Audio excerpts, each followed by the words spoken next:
ಆತ್ಮೀಯ ಆಧ್ಯಾತ್ಮಿಕ ಹಿತಚಿಂತಕರೇ, ಭಾರತದ ಉದ್ದಗಲಕ್ಕೂ ನವರಾತ್ರಿ ಆಚರಣೆಗೆ ಸಿದ್ಧತೆ ನಡೆದಿದೆ. ಈ ಸಲ ಅಕ್ಟೋಬರ್ 3ರಿಂದ 12 ತನಕ ನವರಾತ್ರಿ ಉತ್ಸವ ನಡೆಯಲಿದೆ. ಪ್ರಪಂಚಾದ್ಯಂತ ಹಿಂದೂಗಳು 9 ದಿನಗಳ ಹಬ್ಬವನ್ನು ಬಹಳ ಉತ್ಸಾಹದಿಂದ ಆಚರಿಸುತ್ತಾರೆ. ಪ್ರತಿ ವರ್ಷ 4 ನವರಾತ್ರಿಗಳನ್ನು ಆಚರಿಸುತ್ತಾರೆ. ನವರಾತ್ರಿ ವೇಳೆ ದುರ್ಗಾದೇವಿಯ 9 ಅವತಾರಗಳನ್ನು ಪೂಜಿಸಲಾಗಿದೆ. ಈ 9 ಅವತಾರಗಳ ಹಿಂದೆಯೂ ಪುರಾಣ ಕಥೆಗಳಿವೆ, ಐತಿಹ್ಯಗಳಿವೆ. ದುರ್ಗಾದೇವಿ ಅಥವಾ ಪಾರ್ವತೀ ದೇವಿ ಆಯಾ ಅವತಾರ ಎತ್ತುವುದಕ್ಕೆ ಕಾರಣವೇನು, ಸನ್ನಿವೇಶ ಏನಿತ್ತು ಮತ್ತು ಬೇರೆ ಬೇರೆ ಹೆಸರುಗಳು ದೇವಿಗೆ ಹೇಗೆ ಬಂದವು ಎಂಬುದಕ್ಕೆ ವಿವರಣೆಗಳು ಕೂಡ ಸಿಗುತ್ತವೆ. ನವರಾತ್ರಿಯು ದುರ್ಗಾದೇವಿಗೆ ಸಮರ್ಪಿತವಾದ ಮಂಗಳಕರ ಹಿಂದೂ ಹಬ್ಬವಾಗಿದೆ. ಇದು 9 ರಾತ್ರಿಗಳ ಸಾಂಕೇತಿಕ ಆಚರಣೆಯಾಗಿದೆ ಮತ್ತು ಉತ್ತರ ಪೂರ್ವ ಭಾರತದಾದ್ಯಂತ ಬಹಳ ಉತ್ಸಾಹದಿಂದ ಆಚರಿಸಲಾಗುತ್ತದೆ. ಈ ಆಚರಣೆಯು ಹಲವಾರು ನೃತ್ಯ ಪ್ರದರ್ಶನಗಳನ್ನು, ವಿವಿಧ ವಿಶೇಷ ಪಾಕವಿಧಾನಗಳನ್ನು ಮತ್ತು ದುರ್ಗಾದೇವಿಗೆ ಸಲ್ಲಿಸುವ ಪ್ರಾರ್ಥನೆಗಳನ್ನು ಒಳಗೊಂಡಿರುತ್ತದೆ. ಶಾರದೀಯ ನವರಾತ್ರಿಯನ್ನು ಸಾಮಾನ್ಯವಾಗಿ ಸೆಪ್ಟೆಂಬರ್ ಅಕ್ಟೋಬರ್ನಲ್ಲಿ ಆಚರಿಸಲಾಗುತ್ತದೆ. ಈ ವರ್ಷ ಶಾರದೀಯ ನವರಾತ್ರಿಯು ಅಕ್ಟೋಬರ್ 3ರಂದು ಘಟಸ್ಥಾಪನೆಯೊಂದಿಗೆ ಆಚರಿಸಲಾಗುತ್ತದೆ ಮತ್ತು ಅಕ್ಟೋಬರ್ 11ರಂದು ಹಾಗೂ 12ರ ವಿಜಯದಶಮಿ ಅಥವಾ ದಸರಾ ಮತ್ತು ದುರ್ಗಾ ವಿಸರ್ಜನೆಯೊಂದಿಗೆ ಕೊನೆಗೊಳ್ಳುತ್ತದೆ. ಹಿಂದೂ ಧಾರ್ಮಿಕ ಗ್ರಂಥಗಳಲ್ಲಿ ವಿವರಿಸಿದ ಕಥೆಗಳ ಪ್ರಕಾರ ಶಕ್ತಿಯ ಅಧಿದೇವತೆಯಾದ ದುರ್ಗಾದೇವಿಯು ಮಹಿಷಾಸುರನನ್ನು ಕೊಂದು ರಾಕ್ಷಸ ಶಕ್ತಿಯನ್ನು ನಾಶಪಡಿಸಿದಳು ಮತ್ತು ಬ್ರಹ್ಮಾಂಡದ ಒಳಿತನ್ನು ರಕ್ಷಿಸಿದ್ದಾಳೆ. ದುರ್ಗಾದೇವಿಯು ಮಹಿಷಾಸುರನ ಮೇಲೆ ದಾಳಿ ಮಾಡಿ 9 ದಿನಗಳ ಕಾಲ ಅವನೊಂದಿಗೆ ಹೋರಾಡಿ 9ನೇ ದಿನ ಸಂಜೆಯ ಸಮಯದಲ್ಲಿ ಅವನನ್ನು ಹತ್ಯೆಗೈದ ಸಮಯವು ಅಶ್ವಿನ ಮಾಸವಾಗಿತ್ತು. ಆದ್ದರಿಂದ ಅಶ್ವಿನ ಮಾಸದ ಈ 9 ದಿನಗಳು ಶಕ್ತಿಯ ಆರಾಧನೆಗೆ ಮೀಸಲಾಗಿವೆ. ಪಂಚಾಂಗದ ಪ್ರಕಾರ ಶರತ್ಕಾಲವು ಅಶ್ವಿನ ಮಾಸದಲ್ಲಿ ಪ್ರಾರಂಭವಾಗುತ್ತದೆ. ಆದುದರಿಂದ ಇದನ್ನು ಶಾರದೀಯ ನವರಾತ್ರಿ ಎಂದು ಕರೆಯಲಾಗುತ್ತದೆ. ಶಾರದೀಯ ನವರಾತ್ರಿಯ 10ನೇ ದಿನವನ್ನು ವಿಜಯದಶಮಿ ಎಂದು ಆಚರಿಸಲಾಗುತ್ತದೆ.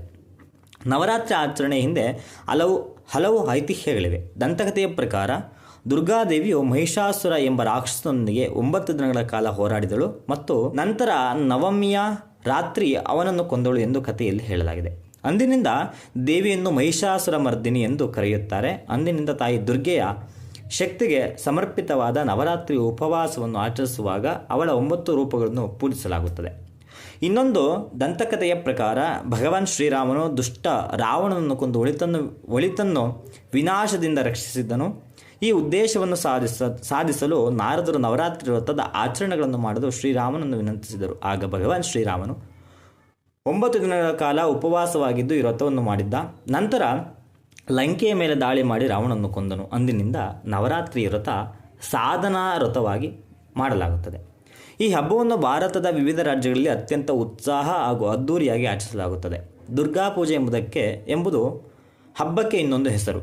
ದೇಶಾದ್ಯಂತ ಹಿಂದೂಗಳು ಹಬ್ಬವನ್ನು ವಿಧಿವಿಧಾನದೊಂದಿಗೆ ಆಚರಿಸಿದರೆ ಗುಜರಾತಿ ಮತ್ತು ಬಂಗಾಳಿ ಸಮುದಾಯಗಳು ಅದ್ಧೂರಿಯಾಗಿ ಆಚರಿಸುತ್ತಾರೆ. ದುರ್ಗಾದೇವಿಗೆ ದಿನವಿಡೀ ಪ್ರಾರ್ಥನೆ ಸಲ್ಲಿಸುವ ಕೊನೆಯ ದಿನ ದಸರಾ. ಪ್ರತಿಯೊಂದು ರಾಜ್ಯದಲ್ಲೂ ಈ ದಿನವನ್ನು ಬೇರೆ ಬೇರೆ ಹೆಸರಿಂದ ಕರೆಯಲಾಗುತ್ತದೆ. ಇದನ್ನು ನವಮಿ ಅಥವಾ ವಿಜಯದಶಮಿ ಎಂದು ಕರೆಯುತ್ತಾರೆ. ನವರಾತ್ರಿಯನ್ನು ನವದುರ್ಗ ಪರ್ವ ಎಂದು ಕರೆಯುತ್ತಾರೆ.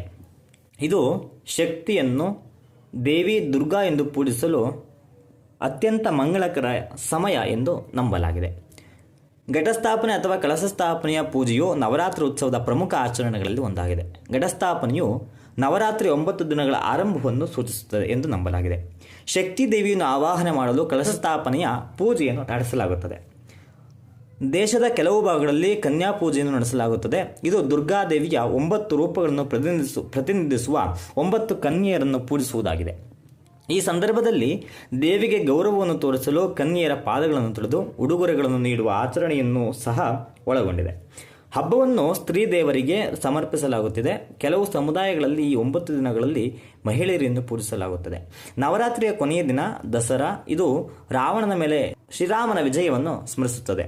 ಪರಿಣಾಮವಾಗಿ ಹಬ್ಬವು ಕೆಟ್ಟದರ ಮೇಲೆ ಒಳ್ಳೆಯದರ ವಿಜಯವನ್ನು ಪ್ರತಿನಿಧಿಸುತ್ತದೆ. ಈ ದಿನ ರಾವಣನ ಪ್ರತಿಕೃತಿಗಳನ್ನು ಸುಡಲಾಗುತ್ತದೆ. ಜನರು ಆಯುಧಗಳನ್ನು ಮತ್ತು ಇತರ ಶಕ್ತಿಯ ವಸ್ತುಗಳನ್ನಿಟ್ಟು ಪೂಜೆಯನ್ನು ಸಹ ಮಾಡುತ್ತಾರೆ. ನವರಾತ್ರಿ ಹಬ್ಬವು ಒಂದೆಡೆ ದುರ್ಗಾದೇವಿಯ 9 ದಿನಗಳ ಕಾಲ ದೈತ್ಯ ರಾಕ್ಷಸ ಮಹಿಷಾಸುರನೊಂದಿಗೆ ಹೋರಾಡಿ ದುಷ್ಟನನ್ನು ಸಂಹಾರ ಮಾಡಿದ ಸಂದರ್ಭವನ್ನು ವಿವರಿಸಿದರೆ, ಮತ್ತೊಂದೆಡೆ ಶ್ರೀರಾಮನು ದುಷ್ಟ ರಾವಣನನ್ನು ಸಂಹಾರ ಮಾಡಿ ದುಷ್ಟತನವನ್ನು ಕೊನೆಗೊಳಿಸಿ ಒಳಿತನ್ನು ರಕ್ಷಿಸುವುದನ್ನು ಸೂಚಿಸುತ್ತದೆ. ಈ 9 ದಿನಗಳಲ್ಲಿ ನಾವು ದುರ್ಗಾದೇವಿಯನ್ನು ಮತ್ತು ಶ್ರೀರಾಮನನ್ನು ನೆನೆಯುತ್ತೇವೆ. ಕೆಟ್ಟದ್ದರ ಮೇಲೆ ಒಳಿತಿನ ವಿಜಯವನ್ನು ಹೇಗೆ ನವರಾತ್ರಿಯು ಸೂಚಿಸುತ್ತದೆಯೋ ಹಾಗೆ ನಮ್ಮ ಕೆಟ್ಟ ಆಲೋಚನೆಯ ಅಹಿತಕರ ಘಟನೆಗಳು, ನಕಾರಾತ್ಮಕ ಶಕ್ತಿಗಳ ಆರ್ಭಟವನ್ನು ಸಂಹಾರ ಮಾಡಲು ನವರಾತ್ರಿ ಹಬ್ಬವನ್ನು ಆಚರಿಸಲಾಗುತ್ತದೆ. ನಾವು ಈ ಮೊದಲೇ ಹೇಳಿದಂತೆ ನವರಾತ್ರಿಯು ಘಟಸ್ಥಾಪನೆಯೊಂದಿಗೆ ಪ್ರಾರಂಭವಾಗ್ತದೆ. ಘಟಸ್ಥಾಪನೆ ಅಂದರೆ ಕಲಶ ಸ್ಥಾಪನೆ ಎಂದು ಅರ್ಥ. ಹಿಂದೂ ಧರ್ಮದಲ್ಲಿ ನವರಾತ್ರಿ ಸಮಯದಲ್ಲಿ ಘಟಸ್ಥಾಪನೆಗೆ ಬಹಳ ವಿಶೇಷವಾದ ಮಹತ್ವವಿದೆ. ಧಾರ್ಮಿಕ ನಂಬಿಕೆಗಳ ಪ್ರಕಾರ ಕಲಶ ದೇವತೆಗಳ, ಗ್ರಹಗಳ ಮತ್ತು ನಕ್ಷತ್ರ ಪುಂಜಗಳ ವಾಸಸ್ಥಾನವಾಗಿದೆ ಎಂದು ನಂಬಲಾಗಿದೆ. ಕಲಶವನ್ನು ಸಂತೋಷ, ಸಮೃದ್ಧಿ ಮತ್ತು ಮಂಗಳಕರ ಕೆಲಸದ ಸಂಕೇತವೆಂದು ಪರಿಗಣಿಸಲಾಗುತ್ತದೆ. ಘಟ ಎಂದರೆ ಕಲಶದಲ್ಲಿರುವ ಶಕ್ತಿಗಳನ್ನು ಆವಾಹನೆ ಮಾಡುವ ಮೂಲಕ ಅದನ್ನು ಸಕ್ರಿಯಗೊಳಿಸುವುದು. ಹಾಗಾಗಿ ನವರಾತ್ರಿಯಲ್ಲಿ ಕಲಶವನ್ನು ಸ್ಥಾಪಿಸುವ ಮೂಲಕ ಎಲ್ಲ ಶಕ್ತಿಗಳನ್ನು ಆವಾಹನೆ ಮಾಡಲಾಗುತ್ತದೆ. ಇದರಿಂದ ಮನೆಯಲ್ಲಿ ನಕಾರಾತ್ಮಕ ಶಕ್ತಿ ನಾಶವಾಗುತ್ತದೆ. ಧಾರ್ಮಿಕ ನಂಬಿಕೆಗಳ ಪ್ರಕಾರ ಧಾನ್ಯಗಳು ಬ್ರಹ್ಮ ಮತ್ತು ಅನ್ನಪೂರ್ಣೇಶ್ವರಿಯ ಸಂಕೇತವೆಂದು ಪರಿಗಣಿಸಲಾಗುತ್ತದೆ. ಅದರಲ್ಲೂ ಗೋಧಿಯನ್ನು ಸೃಷ್ಟಿಯ ಮೊದಲ ಬೆಳೆ ಎಂದು ಪರಿಗಣಿಸಲಾಗಿದೆ ಎಂದು ಹೇಳಲಾಗುತ್ತದೆ. ನವರಾತ್ರಿಯ ಮೊದಲನೇ ದಿನ ಘಟಸ್ಥಾಪನೆಯನ್ನು ಶುಭ ಮುಹೂರ್ತದಲ್ಲಿ ಮಾತ್ರ ಮಾಡಬೇಕು. ಸಮಯದ ಬಗ್ಗೆ ವಿಶೇಷ ಕಾಳಜಿಯನ್ನು ವಹಿಸತಕ್ಕಂಥದ್ದು. ಮಣ್ಣಿನ ಕುಂಡದಲ್ಲಿ ಶುದ್ಧ ಮಣ್ಣಿನ ಪದರವನ್ನು ಹಾಕಿ 7 ಬಗೆಯ ಧಾನ್ಯಗಳನ್ನು ಬಿತ್ತಿ ಬಳಿಕ ಉಪವಾಸ ನಿರ್ಣಯವನ್ನು ತೆಗೆದುಕೊಂಡು ಪೂಜಾ ಸ್ಥಾನವನ್ನು ಶುದ್ಧ ಮಾಡಿಕೊಂಡು ಅಲ್ಲಿ ಅಷ್ಟದಳ ಕಮಲವನ್ನು ಬರೆದು 2 ಬಾಳೆಯ ಎಲೆಗಳನ್ನು ಹಾಕಿ ಅದರ ಮೇಲೆ ತಾಯಿಯ ಫೋಟೋವನ್ನು ಇಟ್ಟು ಮಣ್ಣಿನ ಅಥವಾ ಒಂದು ತಟ್ಟೆಯನ್ನು ಇಟ್ಟು ಮಣ್ಣನ್ನು ಹಾಕಿ 7 ಬಗೆಯ ಧಾನ್ಯಗಳನ್ನು ಅದರ ಮೇಲೆ ಹಾಕಬೇಕು. ವಿಶೇಷವಾಗಿ ಗೋಧಿಯನ್ನು ಹಾಕತಕ್ಕಂಥದ್ದು. ಅದರ ಮೇಲೆ ಮಣ್ಣಿನದ್ದಾಗಲಿ ಅಥವಾ ತಾಮ್ರದ ಕಲಶವನ್ನು ಸ್ಥಾಪನೆಯನ್ನು ಮಾಡಿ ಅದರೊಳಗೆ ಶುದ್ಧ ಗಂಗಾಜಲವನ್ನು, ನಾಣ್ಯ, ಅರಿಶಿನ, ಕುಂಕುಮವನ್ನು ಹಾಕಿ ನಂತರ ಕಲಶದ ಮೇಲೆ 5 ಅಥವಾ 9 ಅಶೋಕ ಎಲೆಗಳನ್ನು ಅಥವಾ ಮಾವಿನ ಎಲೆಗಳನ್ನು ಇಟ್ಟು ಅದರ ಮೇಲೆ ತೆಂಗಿನಕಾಯಿಯನ್ನು ಇಟ್ಟು ಕಲಶ ಸ್ಥಾಪನೆಯನ್ನು ಮಾಡತಕ್ಕಂಥದ್ದು. ಕಲಶದ ಕಂಠಕ್ಕೆ ದಾರವನ್ನು ಸುತ್ತತಕ್ಕಂಥದ್ದು, ಹಾಗೆ ವಸ್ತ್ರವನ್ನು ಧಾರಣೆ ಮಾಡತಕ್ಕಂಥದ್ದು. ಹೀಗೆ ಕಲಶ ಸ್ಥಾಪನೆಯನ್ನು ಮಾಡಿಕೊಂಡು ಮಹಾಕಾಳಿ, ಮಹಾಲಕ್ಷ್ಮಿ, ಮಹಾಸರಸ್ವತಿಯನ್ನು ಆವಾಹನೆ ಮಾಡಿ ನವರಾತ್ರಿಯ ಪೂಜಾ ಆರಂಭವನ್ನು ಮಾಡತಕ್ಕಂಥದ್ದು. ಮುಂದೆ ನಡೆದಂತೆ ಪ್ರತಿನಿತ್ಯವೂ ಕೂಡ ಆ ದಿನಕ್ಕೆ ಸಂಬಂಧಪಟ್ಟಂತಹ ಪಾರ್ವತಾದೇವಿ ಅವತಾರಗಳು ಇರತಕ್ಕಂತಹ ದೇವಿಯರ ಆವಾಹನೆಯನ್ನು ಮಾಡಿಕೊಂಡು ನವರಾತ್ರಿಯನ್ನು ವಿಶೇಷವಾಗಿ ಆಚರಣೆ ಮಾಡತಕ್ಕಂಥದ್ದು. ಪ್ರತಿಪದ ತಿಥಿಯ ದಿನದಂದು ಘಟಸ್ಥಾಪನೆಗೆ ದಿನದ ಮೊದಲನೇ 3ನೇ 1 ಭಾಗವನ್ನು ಮಂಗಳಕರವೆಂದು ಪರಿಗಣಿಸಲಾಗುತ್ತದೆ. ಕಾರಣಾಂತರಗಳಿಂದ ಈ ಅವಧಿಯಲ್ಲಿ ಕಲಶ ಸ್ಥಾಪನೆಯಾಗದಿದ್ದರೆ ಅಭಿಜಿನ್ ಮುಹೂರ್ತದಲ್ಲಿ ಮಾಡಬಹುದು. ಮನೆಯಲ್ಲಿ ಘಟಸ್ಥಾಪನೆ ಮಾಡಿದರೆ 9 ದಿನಗಳ ಕಾಲ ನಿತ್ಯವೂ ಅಮ್ಮನವರ ಪೂಜೆ ಮಾಡಬೇಕು. ಬೆಳಗ್ಗೆ ಮತ್ತು ಸಂಜೆ ಆರತಿ ಮಾಡಿ ನೈವೇದ್ಯ ಅರ್ಪಿಸಬೇಕು. ವಿಶೇಷವಾಗಿ ನವರಾತ್ರಿಯಲ್ಲಿ ಶುದ್ಧತೆಯ ಬಗ್ಗೆ ಅತಿ ಹೆಚ್ಚು ಕಾಳಜಿಯನ್ನು ವಹಿಸತಕ್ಕಂಥದ್ದು. ಹಾಗೆ ನವರಾತ್ರಿಯಲ್ಲಿ 10 ದಿನಗಳ ಕಾಲವೂ ಅಖಂಡ ಜ್ಯೋತಿಯನ್ನು ಬೆಳಗಿಸತಕ್ಕಂಥದ್ದು ಇಲ್ಲಿ ಮಾಡಬೇಕಾಗ್ತದೆ. ಹೀಗೆ ಕಲಶ ಸ್ಥಾಪನೆ ಮಾಡಿ ಪೂಜೆಯನ್ನು ಮಾಡಬೇಕು ಅಂತ ತಿಳಿಸುತ್ತಾ ದೇವಿ ಆಶೀರ್ವಾದ ಎಲ್ಲರ ಮೇಲಿರಲಿ. ಮುಂದೆ ನವದುರ್ಗಿಯರ ಬಗ್ಗೆ ತಿಳಿದುಕೊಳ್ಳೋಣ ಅಂತ ತಿಳಿಸ್ತಾ ವಿಡಿಯೋವನ್ನು ಇಲ್ಲಿಗೆ ಮುಗಿಸ್ತಾ ಇದ್ದೇವೆ. ಸರ್ವೇ ಜನಾಃ ಸುಖಿನೋ ಭವಂತು.